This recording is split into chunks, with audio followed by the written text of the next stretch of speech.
Obesity is really a survival response. The story is not that well known about how there is a switch that drives obesity. This switch doesn't just increase fat, it makes you insulin resistant. Meet Dr. Rick Johnson, board certified in internal medicine, infectious diseases, and kidney disease, professor at the University of Colorado, and author of Nature Wants Us to Be Fat. But it's also been linked with dementia. So there's different kinds of dementia, but the one that I'm most concerned about is Alzheimer's disease. The brain shrinks and atrophies. There's formation of things called amyloid plaques, but it seems like it's already too late when those things forming. There's three big findings. The brain becomes insulin resistant. You get mitochondrial problems, you get that low ATP, you get insulin resistance. I mean, it's the same formula, it's just in the brain. There is a biologic switch that allows animals to suddenly gain weight. And the main thing that turns on the switch is... I want to start with a couple of questions that really give you the reins. First of all, why did you... Yeah, it's marked up. Why did you write this book? Well, for several reasons. First is because the story is not that well known about how there is a switch that drives obesity and how it was important in nature and how we've kind of inadvertently activated this switch. So, I felt like there was a need to communicate to the community about the work that we've been doing in the scientific field, so we've been publishing for doctors and scientists, but it seemed like it was important to carry this message to the people who care about this, that are living through the problems and trying to fight obesity. So that was number one. Number two, it sort of was a little bit of a desire to kind of summarize the work that we've done, because we've done a lot of work in this field. Not many people knew about it. And so there was some self-serving aspect of, trying to let people know a little bit about, the work that we've devoted to, over the last several decades. But I think the main reason was to communicate to the community about this important switch. Honestly, you hit the mark. As much as I try to keep up with what is the chatter about obesity, metabolic disease, this book summarized more of the curiosities into the punchlines that I couldn't state before I read your book. And after reading the book, I'm going to make you state a few of them out loud, because I think they're so important, and it really does. It's not a whimsical thought. It's really backed by all the work you've been doing for years, yet you put a pin on it. Like, tell us the summary about why do people get fat? If you had to tell your grandkids, why do they get fat? Yeah. Well, I think I would begin by saying that, nature is very wise, and usually things like diseases and so forth often can be related to something in nature that kind of triggered it. And when it comes to obesity, the big understanding, the big breakthrough was to realize that obesity is actually desired by some animals to help them survive. Obesity is really a survival response. And obviously you don't want to if you're an animal, you don't want to just get fat, period, because it's going to be hard to run and it's going to be hard to escape from predators. But there are times when one has to have a little bit of extra fat stores. And the great example is, the animal that's has to survive through winter. And if there's no food around, you need to actually store fat because it becomes a source of energy. And when you break down fat, you produce calories. So fat actually has a survival mechanism. And not only when fat breaks down, does it provide calories, fat also generates water when it's broken down. So like when a bear stores fat before it hibernates, it gets really, really fat, and then it sleeps. And during that time it sleeps, it never eats or doesn't eat or drink. And it can go 6 months without eating or drinking. But what it does is it breaks down its fat and to generate the calories it needs. And then it also drops its metabolism so it doesn't need that many calories. And so this, as we started studying this, we realized that the trick to figuring out obesity is to figure out how animals purposely become fat. Because it turns out that normally if an animal eats a lot one day, it will eat less the next. And normally we regulate our weight. So then we realized that, well, animals that are getting fat are triggering some kind of switch, whether it's a bird that has to migrate 10,000 kilometers or whatever, that they have to trigger a switch so that they actually store fat. And our work led to the discovery that there is a biologic switch that allows animals to suddenly gain weight. And that switch is all about in your energy levels inside your body. And if you can, it's sort of a trick. If you drop your energy in your cells, it makes the animal want to eat more. It makes the animal want to store fat because it's like a warning sign that you don't have enough energy. So the big trick was to realize that, yes, if animals are starving, they have very little energy, and you're going to break down anything you have to create energy. But if you drop the energy just a little bit, then what happens is it's like a warning sign. It's like saying, the gas tank going on and say, gas low. It isn't gas empty, it's gas low. And so it means that you need to get gas to really fill up the tank again. So what this switch is it tells you that, but because it can't break down the fat that you have. The switch turns off your ability to break down the fat into energy, and it drops the active energy in the cell. So the energy goes down in the cells, even though this fat is there that could normally provide it. And so when you block the fat's ability to break down and the energy starts to fall in your cells, it makes you hungry. And then what this switch does is as the energy comes in from food, it preferentially shunts it to the fat. It's actually one of my favorite metaphors from your book was if you were at empty, you'd be doing what you think you're doing when you're dieting, which is we're emptying fat cells. But you're not empty. You're low.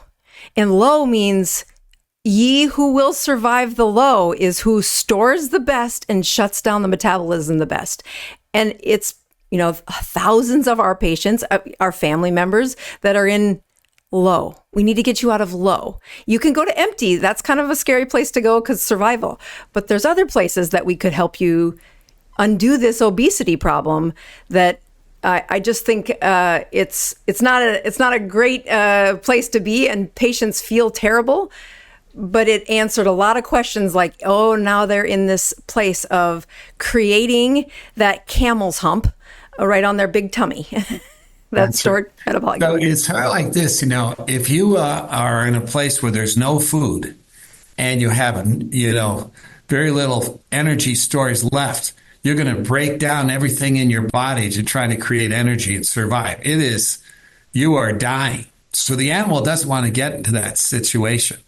So what it does is it will, if it knows that winter is coming, or if it knows that it needs to nest for a long period of time, it finds a way to activate this switch, and then the switch actually drops the energy in the cell just a little, which makes you want to eat.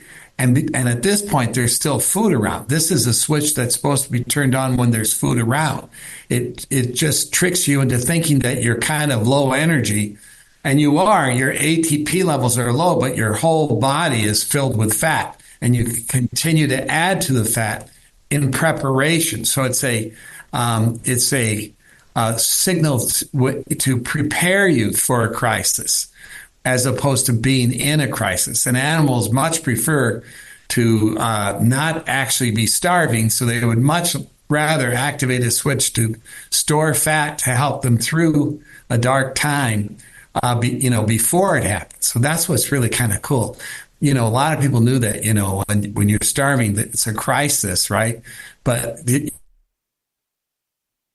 activate when there's still that's really a kind of a cool aspect of this. So when you look at the America, that obesity problem has hit you, your family, my family, your patients, my patients, and your kidney disease. I've watched several of your interviews, kind of anticipating this. I've really studied you and your work. Oh dear.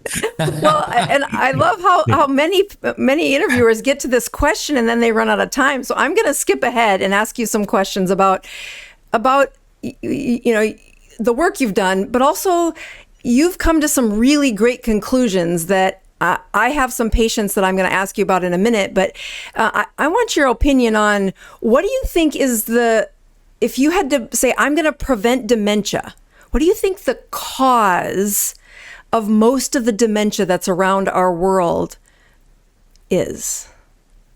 I think it's sugar. And let me try to explain how this works.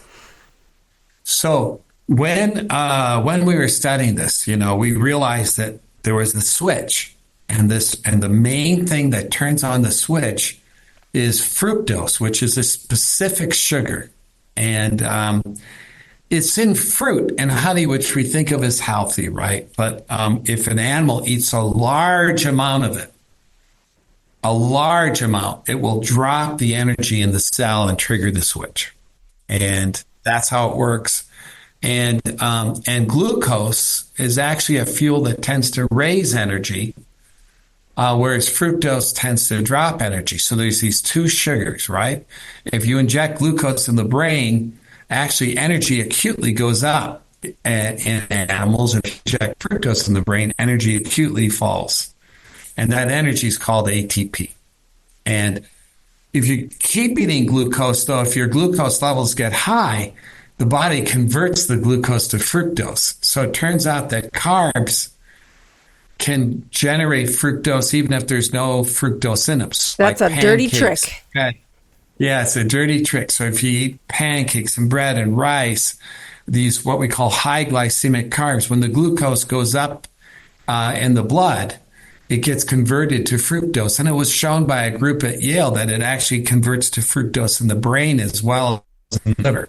So in people, if they raise their blood glucose, your brain starts making fructose. Now, fructose doesn't cross the blood-brain barrier, right? Well, it does. But here's the scoop. When you eat large amount of fructose, the liver sucks up most of it. And so does the intestine. So not so much fructose gets to the brain from the fructose you eat.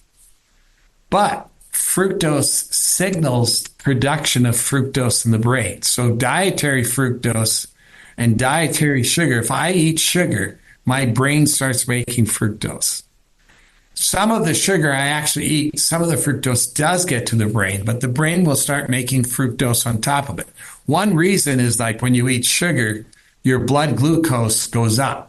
And like after you eat a meal, if you eat a lot of carbs, especially what we call high glycemic carbs like sugar, like bread, the blood glucose goes up. And the guys at Yale showed that when the blood glucose goes up, the brain starts making fructose. Boom. So the brain is making fructose from the rise in blood glucose and from other mechanisms too. So when you eat fructose, you make other things that signal the brain to make fructose. And one of those is uric acid, for example.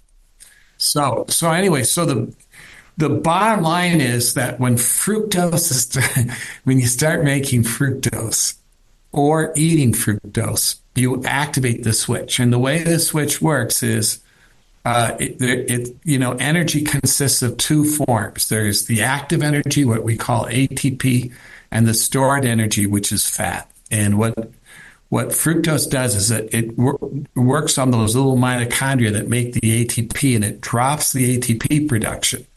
And so the ATP goes down, and that's the signal for the switch. This switch doesn't just increase fat.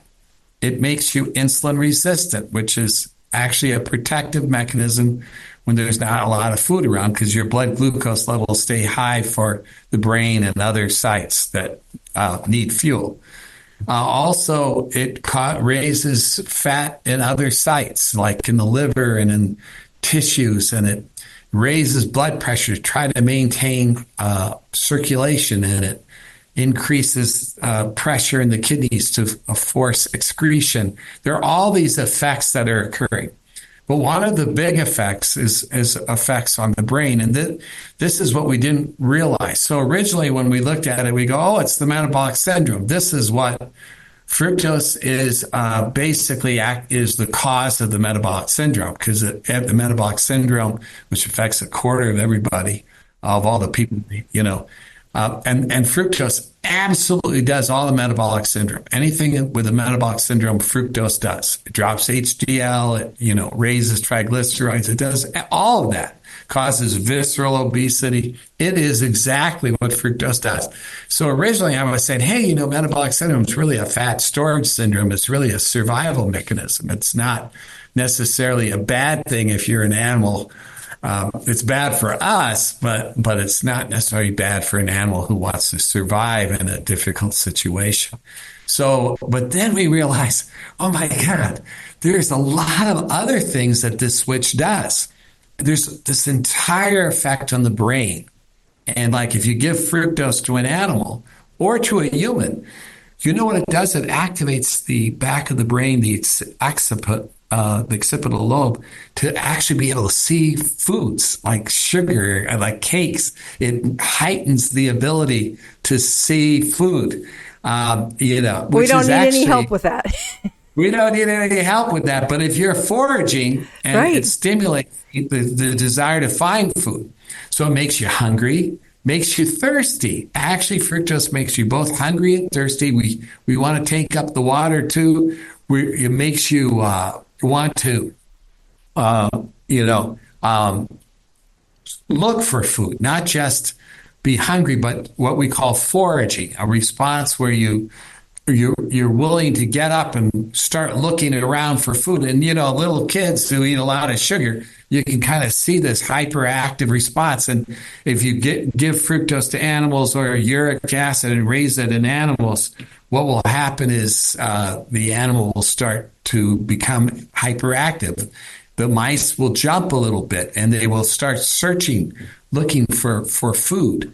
And they'll also become impulsive because you have to make decisions quickly. You can't really take too long, because if you're foraging, you got to get that food.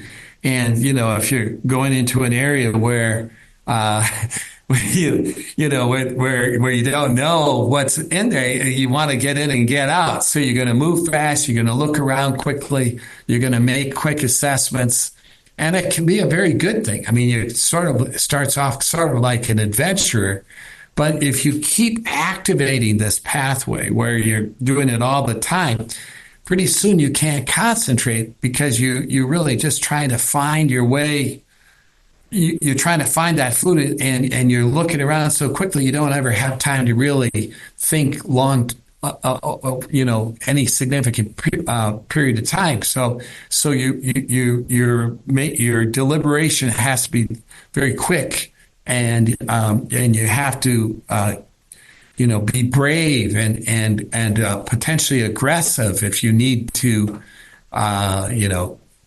fight for food. We look at, folks in today's world, and those things sound like, oh, impulsive. We can make it a, negative connotation, aggressive, but that's survival. And when you reframe these adjectives and these efforts, foraging is survival, aggressive is survival, and especially when you start to say, well, now it's on all the time. So I didn't mean to interrupt your process, but I'm like, No, I like what you're saying. You're saying exactly right. So one of the interesting things, initially you're kind of like the one who's willing to go out and risk it for everybody else. You're like the scout, the adventurer, the hero.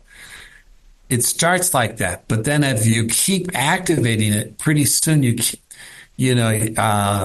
some of the dark side of it is. And if you look at, what they've discovered in the last few years, is that ADHD, or attention deficit hyperactivity disorder, which is so common, really has a lot of linkage with sugar and and we've actually written about it, about how the fructose can activate some of these same processes. And people with ADHD often have a history of sugar intake, have a elevated uric acid, and show changes in the brain similar to what sugar does. And so we realize that ADHD is probably linked, at least in some cases, to sugar intake. And the same thing has been shown with bipolar disease. It's kind of manic and then kind of a depressive episodes are very strongly linked with sugar. And people with bipolar disease have high fructose levels in their brain.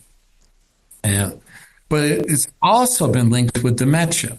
And this is my big, actually, I think it's one of our bigger discoveries, is the importance of this. And so there's different kinds of dementia, but the one that I'm most concerned about is Alzheimer's disease. And this is a disease where the brain shrinks and atrophies. And there's formation of things called amyloid plaques, which are kind of this little protein plaques that get in and between cells. And within the cells, there's this accumulation of a protein called tau protein. And for years, and Alzheimer's disease is a horrible disease, because dementia in general is just a horrible disease, but it's the disease that is extremely common as people get older, and it really is a way to end one health span. Basically, we want to live long, but we want to live healthy, and dementia is the one thing we don't want. So, when you look at this disease, it's so important to try to find ways to treat it. And so a lot of people were thinking it was, if we block the amyloid plaque and if we block that tau protein, maybe we can stop Alzheimer's. But it seems like it's already too late when those things are forming, and you can get a little bit of improvement, but it would be wonderful if we could figure out how to treat this disease early, because once the brain shrunk and atrophied, it's hard to bring it back. So what they've discovered is that early on, there's three big findings. The brain becomes insulin resistant.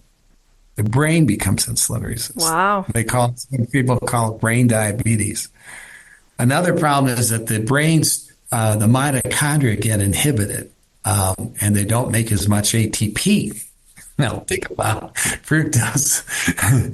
And then there's a little bit of inflammation. And when you give fructose to animals, you get mitochondrial problems, you get that low ATP, you get insulin resistance. I mean, it's the same formula, it's just in the brain. So the big discovery was this group found that fructose levels are very high in the brain of Alzheimer's patients, like 5 to 7-fold. And then they found that evidence for the production of fructose in the brain, this activation of this pathway. And then they found the enzymes that are involved in suppressing the ATP are there for the fructose pathway. And then people start giving fructose to animals, and they have trouble getting through mazes, and they have trouble swimming, and they start showing real cognitive decline. And then they get insulin resistance in their brain. They get that mitochondrial problem. They get that inflammation. They get the fall in ATP. And over time, they even get the tau protein in the amyloid fibers, or amyloid plaques. It's the whole story.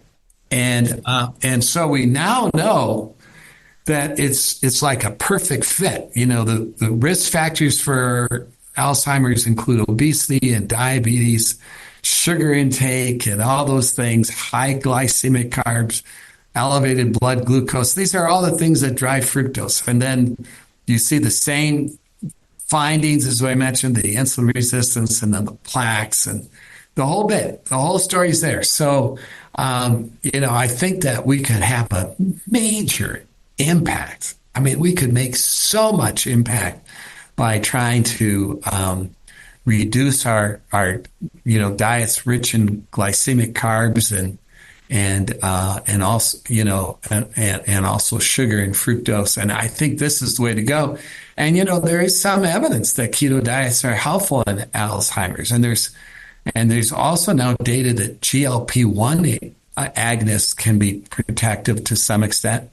And there's some papers showing that GLP-1 may work by blocking fructose. Oh, wow. Really? So, I haven't seen that yet. Yes. Yeah. There's a beautiful paper. I'm happy to send it to you. And we're actually investigating this ourselves. But I think that the GLP-1 agents are working probably in part, maybe mostly through this pathway. But we need to do more studies. There's one really nice study out there that shows this. But anyway, so the bottom line is that I think that, we can do a lot of good things. And so, and then the question is, well, why? Why would a survival pathway cause Alzheimer's? Why should it? And then you have to understand how foraging is stimulated. And the brain, there's the cortex is the thinking area, but it also is involved in self-control. So, like, there's the thing to say, that's you may want to do that, but don't do it. That's the brain, the cortex, and giving us self-control, which is really important. But when you're foraging, you want to inhibit that areas. You can do this. You're willing to do things that are a little bit more dangerous because it's a dangerous thing. Your gas tank's low and you need to do something, and so you'll take a little bit more risk. And so, what happens is when you give fructose to a human, you can see that drop in blood flow to the cortex, and you can see a block in blood flow to the areas involved in recent memory as well, because you don't really want to remember that there's, the tiger you ran into or that you saw in the distance, if you're going to have to go back to that area. Right. Absolutely. So it turns out that the way fructose works is it inhibits blood flow and glucose uptake, which is a fuel, to those areas of the brain that are involved in self-control and recent memory and so forth. And that causes insulin resistance. It does it by causing insulin resistance to those areas. And then when it's done repeatedly, what's happening is those little neurons end up sort of becoming starved. They don't have enough ATP. They can't get the fuel they need. And so they start to go through changes. Their mitochondria start getting dysregulated, and they get inflammation. And actually, they've identified, there's a fantastic paper that just got published in which they were looking at diabetes. And in diabetes, blood glucose levels are high. And so over time, it can lead to fructose generation in the brain and cognitive problems. And diabetes is a risk factor for Alzheimer's. And so if you do have diabetes, try to keep your blood sugars under best control you can, because that can help you. But in this study, which was in animals, they showed that over time, these animals started having trouble with their cognition, and they were making fructose in their brain. And they proved it, and they even found what cell type was doing it. It's called the microglia, which is like the white cells in the brain. And when they inhibited the fructose metabolism in those cells through a specific targeting, they were able to rescue the cognitive defect. So I think the whole story's there. And so actually there was just a beautiful... Well, it was a very comprehensive paper that was published in The Lancet just a few days ago that talked about risk factors for Alzheimer's, but they didn't really focus on sugar. So I've written a letter with David Perlmutter and Rob Lustig that we're going to submit to talk about the three kings. Yeah, points out about this evidence. I mean, it's pretty pretty significant evidence. Well, and again, leaders in the space, you don't have to even have a contest when you have those three names saying, hey, you forgot about something. Because I want to share how much I appreciate the connection of not just saying, okay, wait a minute. I went back and looked at my 1998 physiology book when I took human physiology in med school and looked for this switch thing called the polyol pathway. I found one little paragraph that said, it's only in diabetics. It's a rare thing you turn on. I don't ever remember learning it. And as I was reading your book, I'm like, huh? Not only did it turn that on, but there was, as you talk about this dementia and getting that poor energy development, poor energy delivery inside a cell, and then the rapid aging process is all those little things you were talking about. To me, I'm like, uh-oh, danger, you're going in the wrong direction. And then the final caveat of landing at uric acid. So can you link uric acid to dementia? Yes, I can. So before I do that, just real quick, there is a gentleman named Peter Dalinoy, and he's a biochemist. And he has a podcast too, and he has gout.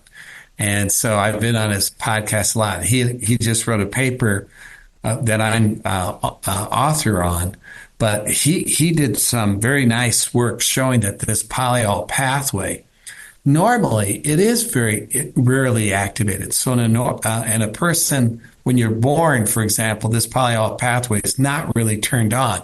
And it converts only about 3% of the glucose we eat to fructose. But if it gets activated, like in the switch, 30% of the glucose we eat can get converted to fructose. That is like a huge.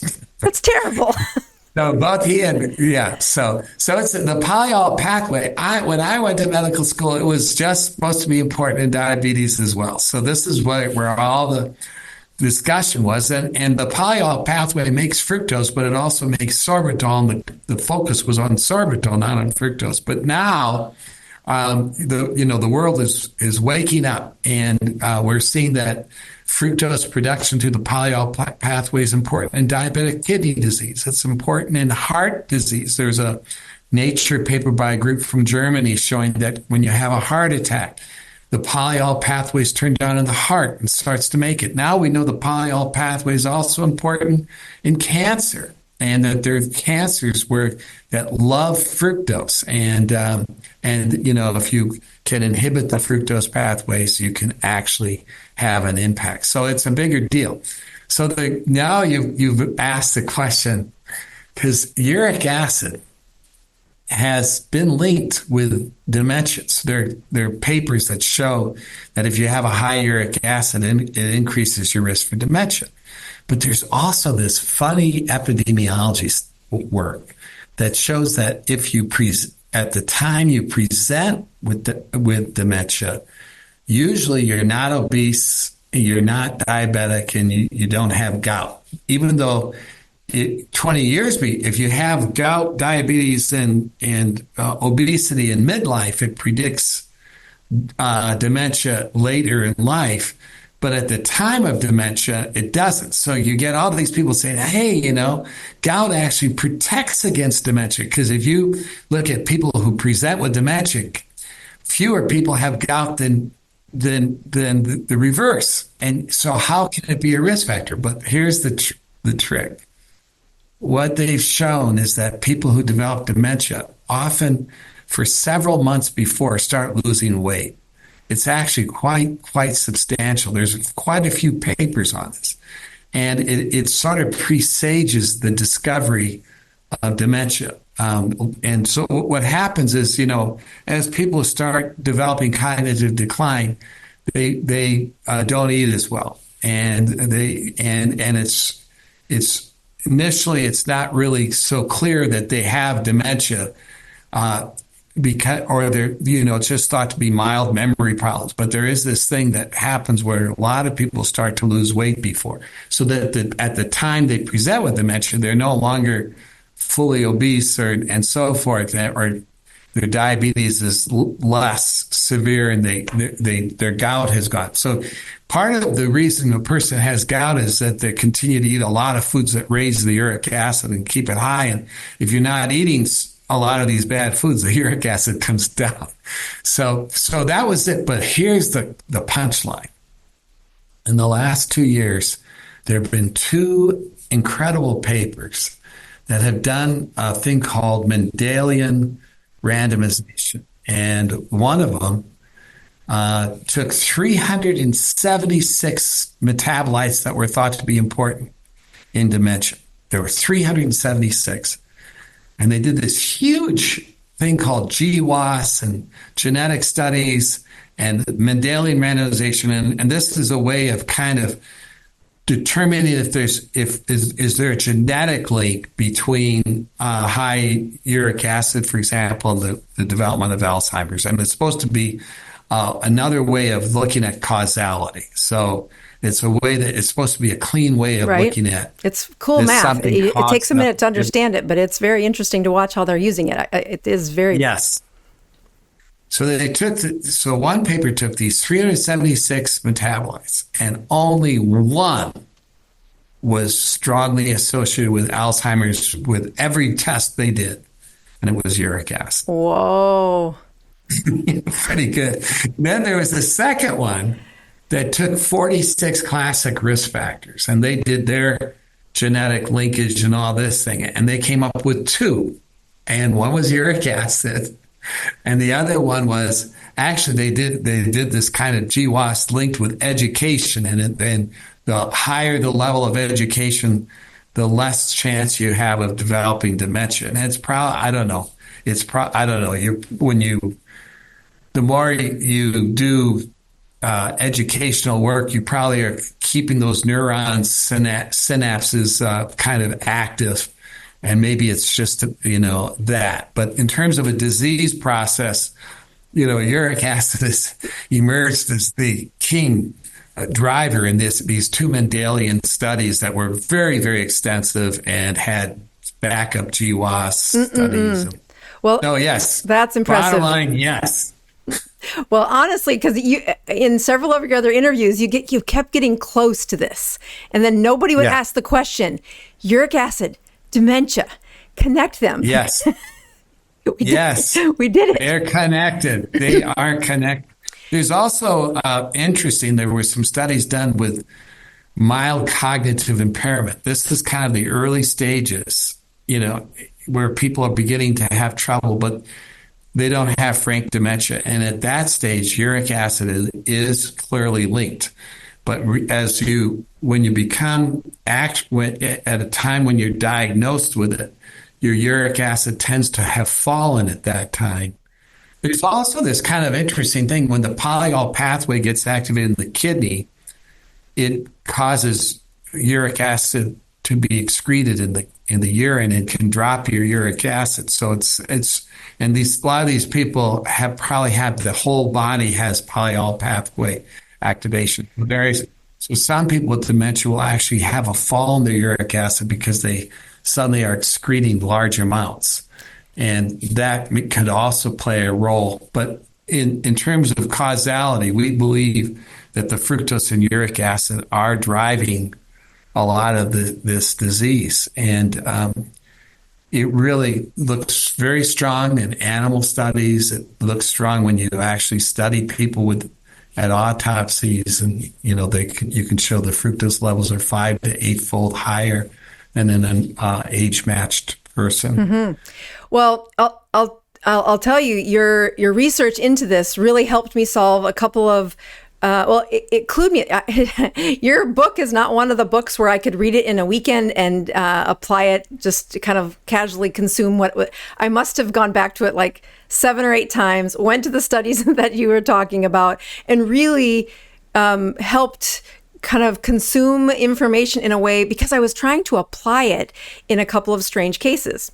So I'm going to tell you about the cases, tell you what I did. Great. And then, this is the best part. Okay, so here's this patient. I'll tell you, I met the patient probably the first year it'll be the year my kids told me I became YouTube famous.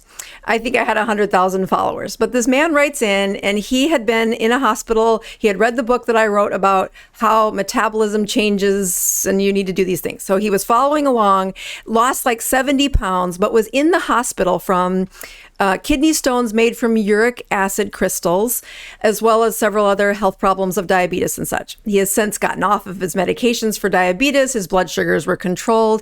He is probably the best patient I've ever had in 25 years for following through with what I tell them to do. Oh, great. I know, right? I want a crop of those. That was like, wow. And so what it gave me the privilege of doing is really studying him. So over time, his A1C came down to like 4.8, 5, 4.9, very well controlled.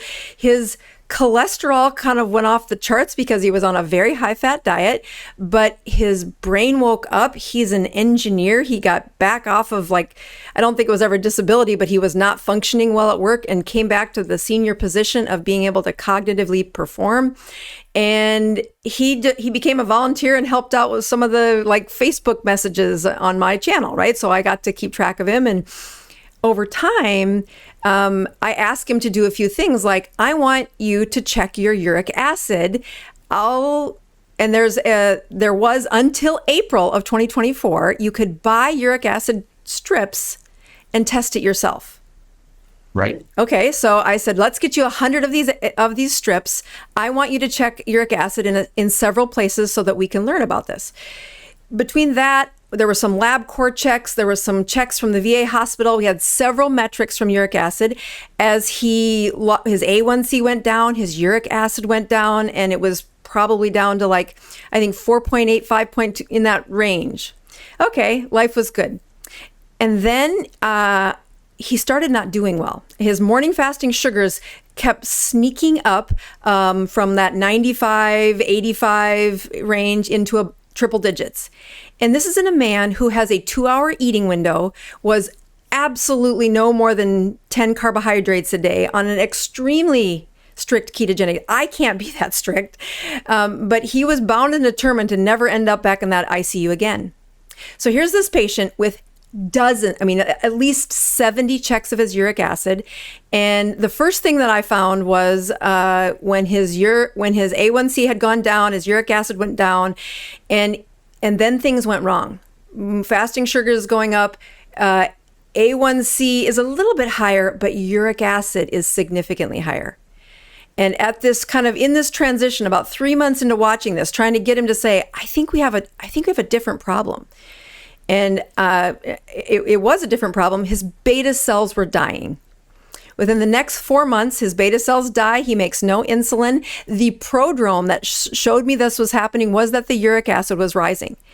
So as much as he did not like this, we got him on injectable long-acting insulin. It really controlled the sugars, and he got that A1C back down to about 5.1, 4.8, really well controlled, for way better controlled than most of my patients.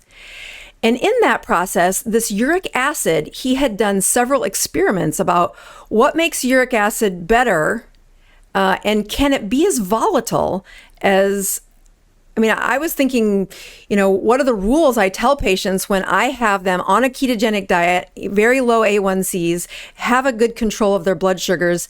And there can be times within a 4-hour period, he does this 2-hour eating window, right? So for 7 days, he ate the exact same things, and we had him check his uric acid right before he ate. It would be somewhere in the 5 range. He would eat, and this has got some purines in it. I don't think there were any sardines in this, but it was high savory foods. And so you're like, well, there's some purines in there. Maybe that makes his uric acid go up a little, but it would then drift up by a point or two. And there were several times where it went from 4.9, right around that 5, to over 10 in a 4-hour period. Some of those confirmed by LabCorp. So you think point of care tests, they must not be that accurate. I cross-checked that. So the first thing I want to hear about is, do you have any insight into what would make the uric acid so volatile? Yes, I think I can help. Well, first off, wonderful helping this guy, and you really pointed out a number of really important things. So the very first thing is, you point out how controlling the diabetes helped his cognitive decline, and brought him back. And this is the first thing everyone should know who's listening. Let's say you are having some memory issues and so forth. It's not curtains. You can get it back. And I have seen this personally. Many other doctors have seen this.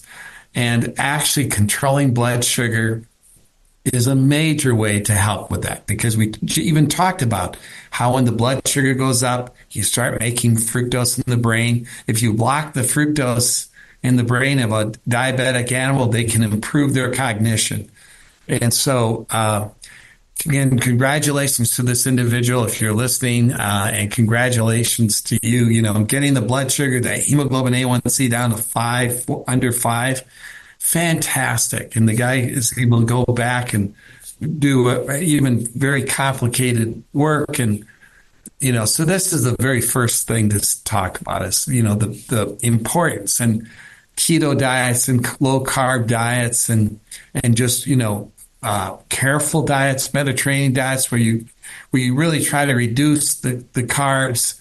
That is actually really, really important, because the carbs are really what makes the fructose. Okay. You don't make fructose so much from other things.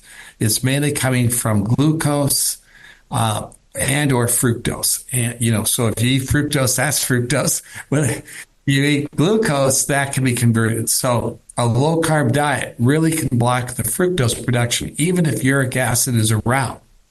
Now, so that's the first thing. Now, the second thing that happened is that when you start going on a low carb diet, the uric acid will come down, because a lot of the cause of the uric acid is from fructose, but not only fructose raises uric acid. You can get uric acid can be elevated for other reasons. And one is if you have kidney disease, because the kidneys, the way we work is we get rid of a lot of our uric acid through the kidneys. So if you start developing kidney disease, even with the best diet, you could end up with a high uric acid, because the kidney is so important in excreting uric acid. Another thing is high purine foods can raise uric acid. Now, purines are kind of like breakdown products of DNA and RNA, and there's purines in foods, and we make purines, and they're kind of nitrogen. They're kind of precursors to uric acid. Right. And so, a high purine diet can raise uric acid. The food that's the most rich in purines is beer. And it's not because it's actually the brewer's yeast, and yeast is super high in purines. And so if you drink a beer, it's like drinking a soft drink. I mean, you're going to raise that uric acid. Plus, alcohol can also make uric acid. And of course, alcohol has its own effects too, obviously. So, but anyway, so you can get it from purines. Now you can also get purines. You can get a high uric acid from purines in certain types of fish that are especially dark meated with lots of little small nuclei. Like sardines? Yeah, like sardines. So I'm known as the sardine challenge person, where I tell patients, if you want to see your blood sugar go down, do sardines only for 72 hours. And as I've given a few lectures on this, I tell them the volume of food you're consuming in those sardines, even though they're high in purines, is so much less than when you were on your 200 to 300 carbohydrate diet, converting that glucose into fructose into uric acid. It's a low carb. Yes. It's low carb. And anchovies also have a lot of that kind of stuff. And shellfish can, like lobster and crab, and then certain red meats can too. especially processed red meats where they've been curried in the purines. Oh, I mean, they've been, yeah, like salami or hard salami. yes, like that, or like cooked for a while in kind of a rich sauce. The purines can be released. So anyway, you can get, a high uric acid from processed red meats, and we know that in the big picture, the carbs are the biggest poison, and in general, high protein diets are good, right? They're high protein, high fat is unlikely to make a person fat. It's really the high carbs that activate the switch. Uric acid is a player in the way that how carbs work, but in the absence of carbs, the uric acid is a little bit impotent. It really can't do that much without the carbs around. And in fact, the uric acid can do some things by itself for sure, but it's a big amplifier of this polyol pathway. So when the uric acid's high, it stimulates carbs to be converted to fructose. And so you can get into trouble if the uric acid starts getting really high from a high purine foods. And there's this other problem is that ketoacidosis. So we know that ketones are good, right? They're good for the brain. Their ketones are good, but ketones block the excretion of uric acid in the urine. So the uric acid can go up. Now, if you're on a keto diet, any keto diet expert will know that you occasionally can get a gout attack because the uric acid can go up high enough to cause a gout attack. And maybe the uric acid can have other things. We know that uric acid is bad for the islets, for example. We did a study by giving sugar to animals, and we could show that the islets initially become insulin resistant, but over time the islets start to die. And we could show that there was uric acid entering these islets, and we could show transporters, and it's kind of an interesting So let me story, unpack that a little bit. You mean the islets of Langerhans in the pancreas where alpha and beta cells, so yes. Was it a specific to one or the other? I mean, they're very linked, but the whole... It was a really cool experiment. Admittedly, it was in a laboratory rats, but I'm going to tell you a human story after this. We actually had the animals on a diet. They were on a severe caloric restriction. And so they were on a low calorie diet, but we gave them either high sugar or like a control. And so it was a high percentage. The food was rich in sugar. And initially the animals became hypertensive. They developed fatty liver. Their fat went up, even though they didn't gain weight because they were on a caloric restriction. But basically their body composition became very fatty. They were insulin resistant. And when you're insulin resistant, what happens is your blood insulin levels go up because the insulin's not working. And so the islet cells in the pancreas that make insulin have to work harder to make higher levels of insulin to overcome the resistance of the tissues to the insulin. So initially the animals are maintaining their blood glucose because the insulin levels are going up to fight that insulin resistance. But then the islets the word is exhaustion, but actually the islets start to die. You're exactly right. They show evidence of injury. They're making less insulin, and then they just go. And that's so what's interesting about type 2 diabetes is that the same thing's been shown there. So initially you're insulin resistant, but over time, a lot of people with type 2 diabetes will actually start producing less and less insulin, and it makes the diabetes worse. So, and we know that uric acid can help drive that. What I don't know is that if you're if you're on a keto diet, could the high uric acid be playing a negative role on the islets? It's possible it could. Most of our work shows that uric acid works with carbs, and so the whole keto diet thing is a little bit more mysterious because I don't know how bad, we've seen a lot of people with high uric acids who are skinny and doing really well, and they're great because they're on a keto diet. But we know it can cause gout, and maybe it can still cause other problems like islet problems that we don't know yet. It's certainly a wonderful topic to study. I mean, maybe wonderful is the wrong word, important topic to study, because we want to know how safe is a high uric acid in a person on a keto diet. Well, and it's interesting because in his case, he was, again, the super patient, right? So his ketone level was so consistent. I take care of hundreds of these patients. They don't do that. I mean, their ketone, they'll do a nice tsunami wave of ketones when they first join the ketogenic space, and then their body adapts, and then we need to we need to flex their metabolism. We need to get their mitochondria in better shape. And those workouts have seasons. Sometimes it's not the right season for the patient to try.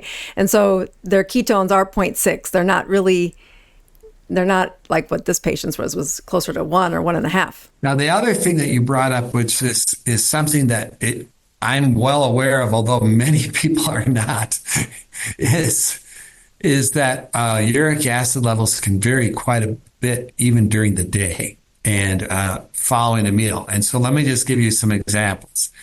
If you eat a large amount of sugar, the fructose in it will cause uric acid levels to go up. But the peak is about 32 minutes to an hour after you eat. And then you'll see this rise in uric acid. And then, and it can go up 1 or 2 milligrams percent. And then it will come down so that by the next day, it's sort of where it was. Now, if you eat a high sugar diet all the time, the baseline uric acid starts to rise up. But there is this acute effect. And then Peter Havel did these beautiful studies in people in a metabolic laboratory where he showed that if you give people a high fructose diet, you get this after each meal, this rise in uric acid, and the area under the curve, or what we call the overall average uric acid for the day, is not necessarily reflected by the morning uric acid because of this rise and fall. Now, interestingly, purines do the same thing. So there was this beautiful paper. Gosh, it was done in the 80s.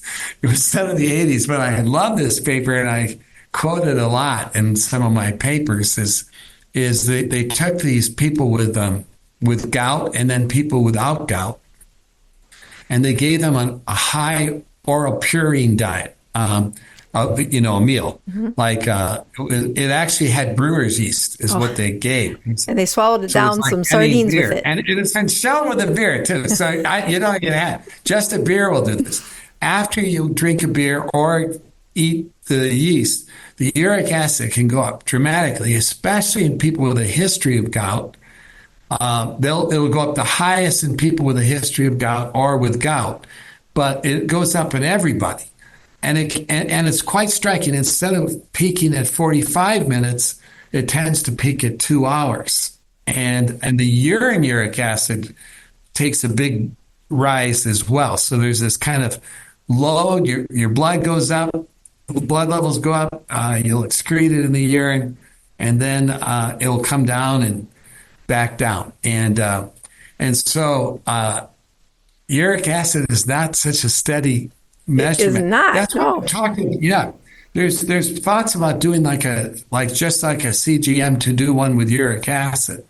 And there's a guy in California, a very brilliant scientist. You may have interviewed him, Thomas Wimes. Not yet. He's really doing. I'm writing that name work down though. Yes, and he's developed a keto drink as well for people with kidney disease. But he has done some really interesting work linking uric acid with chronic kidney disease and showing that it relates to this rise in urine in the urine of the uric acid, where it forms a little bit of crystals that can cause low-grade damage to the kidneys. He's really made a very compelling case for this. And so it's probably not good to have a high uric acid in the urine because it may increase the risk for kidney disease. And it's interesting, you can neutralize that just by taking a little bicarbonate. So just a tiny bit of bicarbonate can make the urine more alkaline. And in alkaline urine, the uric acid can't form crystals very well. Goes out of precipitate, right? Yeah. Okay. So answer this question. So in the setting of in the journey that I help patients with, we try to get them on a low carb diet. We have them measure numbers like glucose and ketones. We have them, take on the next level of their healthcare or their health metabolism repair. And there are seasons where we say, you know what, if you can't do exercise, if you can't find a sauna, we're going to ask you to abstain from food for 48 hours, do a complete 48-hour fast. Sometimes we ask them to do 72-hour fast.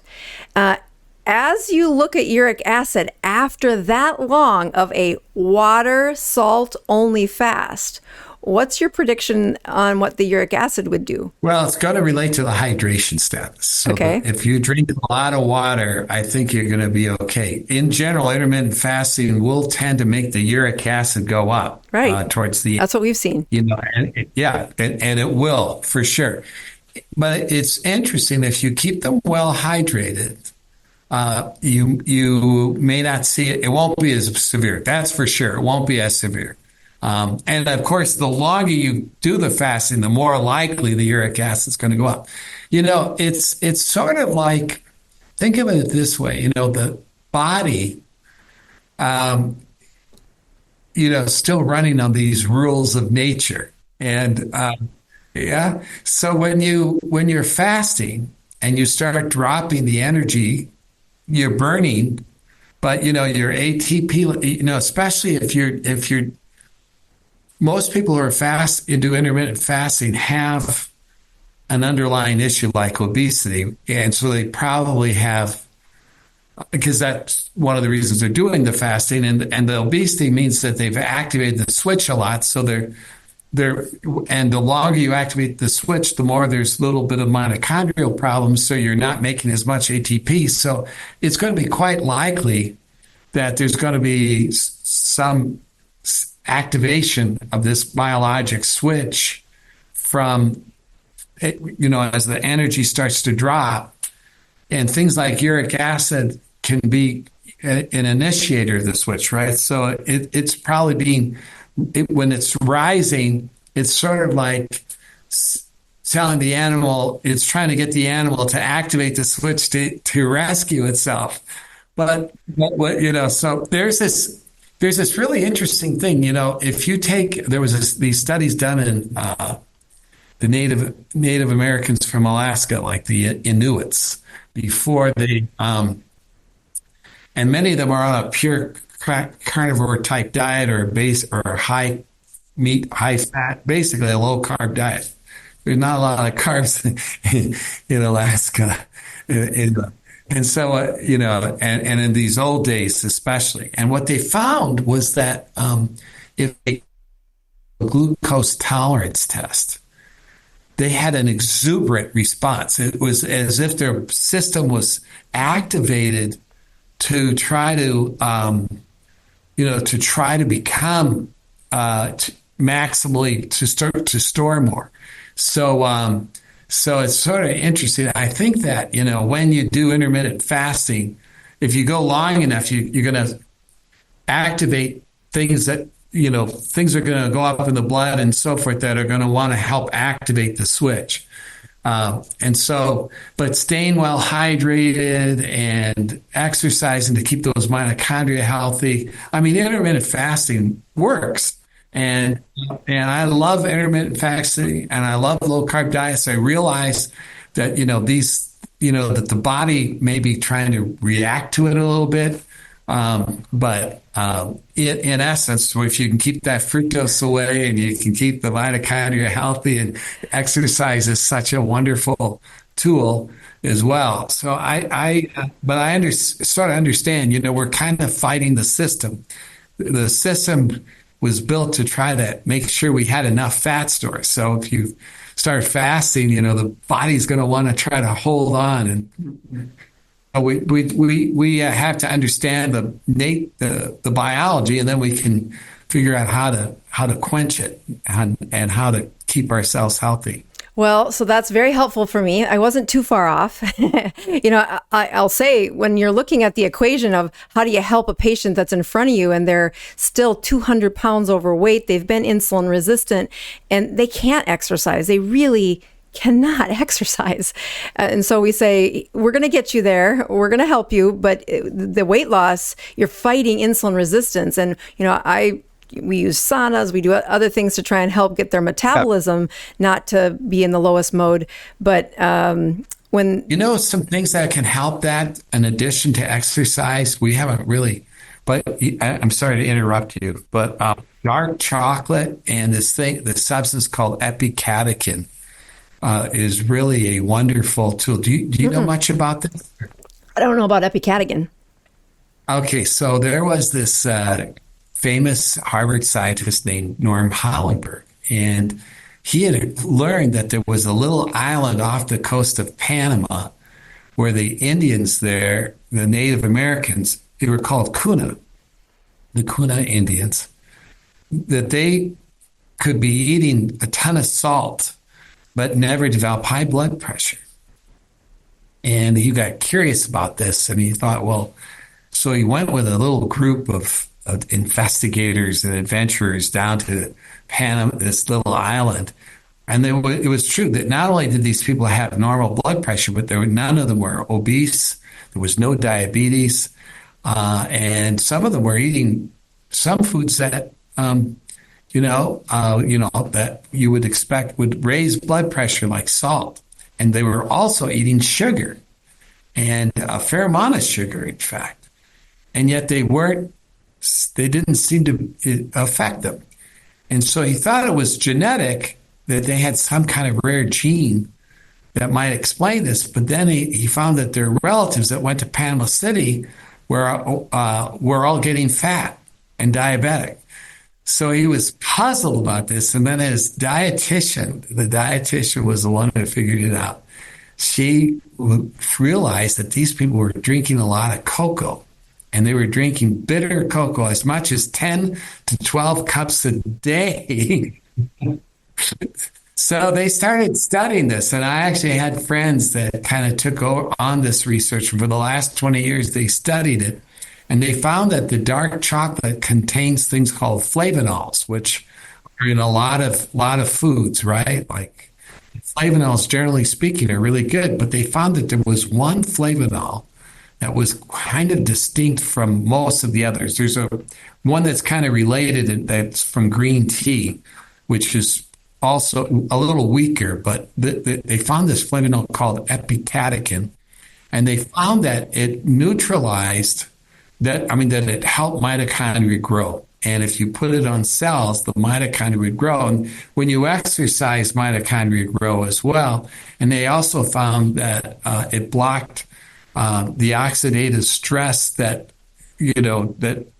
like fructose hurts the mitochondria through a process called oxidative stress, and the Epicatechin could block part of that. So I got involved. We gave Epicatechin to people, and we could improve aspects of their metabolic syndrome. And these guys formed a company with Epicatechin, they could show that they could help people like with heart failure, improve their exercise tolerance. And they did these studies with people with muscular dystrophy. And then, long story short, they decided that rather than make it a pharmaceutical, they should make it a nutraceutical, or be more available to more people. And so Epicatechin is something you can, just buy through Amazon, I think. I would say that it looks very promising as another way to help people who, exercise healthy diet. Begin with. Right, exactly. With things you've been saying Right. forever. I'm not trying to sell this, I know. but if you're looking for additional things to boost, green tea, dark chocolate, pure, get an Epicatechin supplement. Urolithin A is another Oh one. yes, I've got some of that. I love that company. Pomegranate. Yes. Yeah, Right. pomegranates. Very good. Another one, just stay well hydrated, drink a lot of water. Another one, vitamin C. Vitamin C actually has some stimulatory benefit on mitochondria. Yeah. But there is this concern that vitamin C may interfere with how exercise stimulates mitochondria. So if you're going to take vitamin C, don't take it before you exercise it. Like take it when you go to bed, and something like 500 milligrams Can do it. is probably enough. So, all right. So there's a couple more questions. I'm worried you're going to run out of time, and I'm not going to ask the two questions I'm dying to ask you. Okay. So, a couple of things. I've seen one of your interviews where you were wearing a continuous glucose monitor. Yes. Yeah. Okay. I'm going to put it on later today, actually. Me too. Mine ran out over the weekend too. And I have lots of patients who've learned about themselves through wearing one of these meters. And as soon as I started to talk about how this polyol pathway could be initiated by a level of blood glucose, and again, my diabetic profile is a tiny little activation switch. It's only when their blood sugar's in high diabetic range. But that's really not what I am gleaming from the further research you have done. So if you had to state and I put the framework that all my patients who are wearing a CGM are going to hear this, at what level of blood sugar do you think that 1/3 of the glucose is now being converted to fructose? Where do you think that switch activates? Well, it's a dimmer switch. So it's not on or off. Okay, it gets activated the more sugar you eat. It's kind of graded. So if you drink a big soft drink and guzzle it down, so you got this huge concentration of sugar rapidly ingested, especially on an empty stomach, and it hit the liver, you would get the big switch, In terms of CGMs, I love CGMs. And if you're wearing one, I think you're lucky because you can see what foods raise your glucose and what don't. And also you can learn these tricks like, oh my God. So I have, again, I don't even know the name of the company, but you can buy these like tortillas that are keto tortillas. They're really quite good. And what I do is in the morning, I will make an egg. Eggs are very healthy. You put them on the tortilla. I put a little avocado on top, and you have it's delicious, and it doesn't raise my glucose at all. And avocado in general, when I put it on bread or toast, avocado toast, you can really dampen that rise in glucose. There's also this. I am affiliated with a company trying to sell allulose. It's a natural sugar.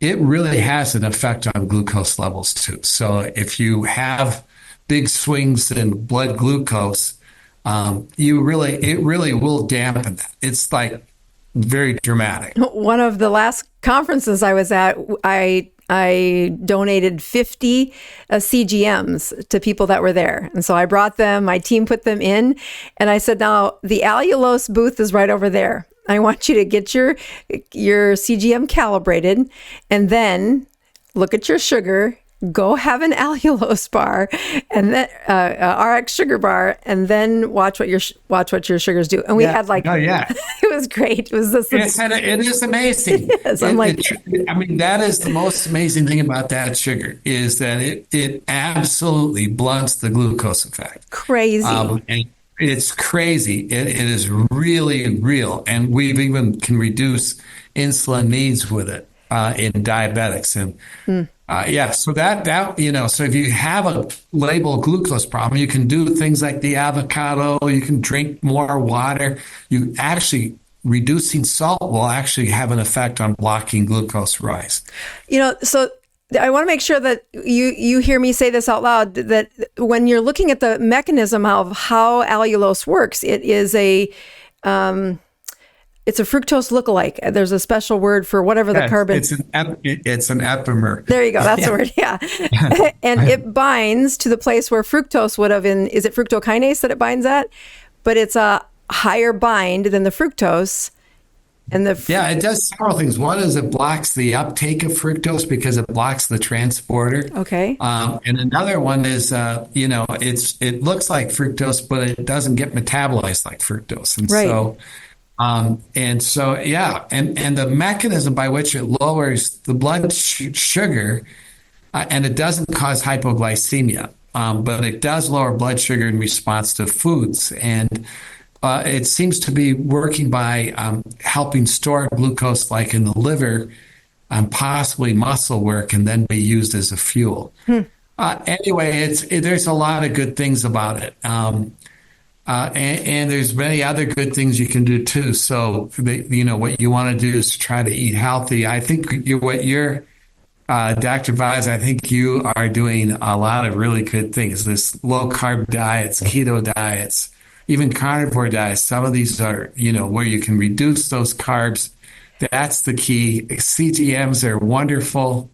They're going to be over the counter too. Well, I've been an internist for 20 years, and one of my mottos is that I would like to try and stop as many prescriptions as I've started. Oh, that's a great. I should do the same. But I'm a little older. So it's going to take me a longer time. Well, it says I have written a lot of them. I'm an internist. That's what we do. Yeah, but to undo them. So let me tell you the one prescription that I have probably written more of in the last couple of years than I've ever written, and it has to do with uric acid because of. And then I want to show you the observation and see what you think. This is my final question that you can run away as soon as we're done, but I won't let you off until you answer this question. So in patients who've had high uric acid, and we are trying to lower their uric acid, they're on a ketogenic diet, writing febuxostat has been a prescription that is, xanthine oxidase inhibitor. It's going to lower that.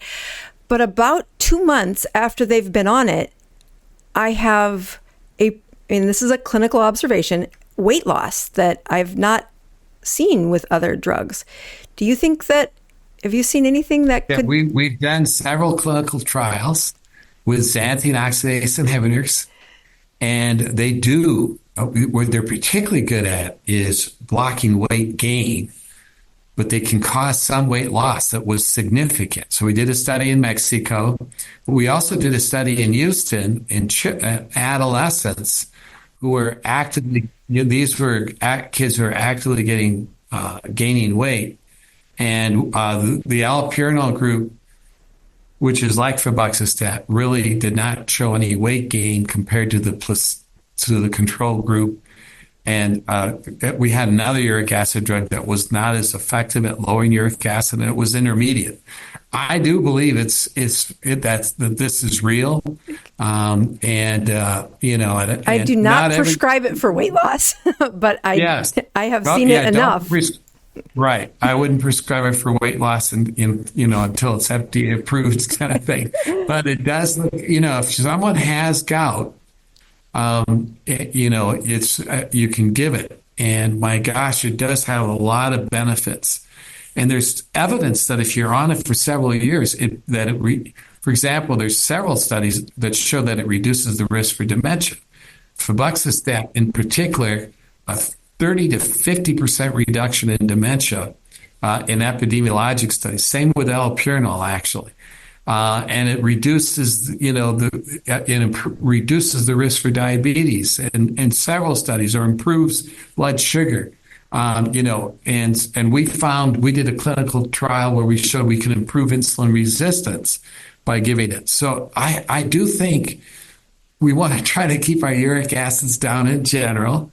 If you're on a keto diet, we don't really know what the high uric acid's doing fully in that setting. Because we know that a lot of the way uric acid works is through carbs. And when you're on a low carb diet, it's a confounding issue. Anyway, but thank you. Yes. Well, I will tell you, your research has been incredibly helpful to me. We've been at a couple of the conferences that you've spoken at, and I sent all of my team to say, just make sure you go watch him. And I got tied up doing something with an interview, and I missed your talk and said, yeah, let's try to meet up at one of these meetings. Yeah, I would love that. I would really love that. Every time I see you, you're leaner. I said, he must be on febuxostat. No, but just allulose. Yeah, no. My whole life, I've struggled. Well, for the last 20 years, I've struggled with a little bit of weight. I've never been officially obese, but I've been a little overweight, and it's very hard. Even when you know what exactly that you shouldn't eat these foods. If you're traveling and someone puts some food in front of you that it looks very good, even though you know it's not. Good, healthy, good. Right. It can be very tricky. So but yeah, I've been losing weight by just following these general rules. Well, I'm close to being normal weight now. Well, you look great, and it means we have your brain for several more years, which is what I'm super thankful for. That's the most important thing. Well, I appreciate the extra time. You have been, I have been counting down to this for a long time. So thank you for blessing my life by answering those questions for me. And thank you too. Have a wonderful afternoon.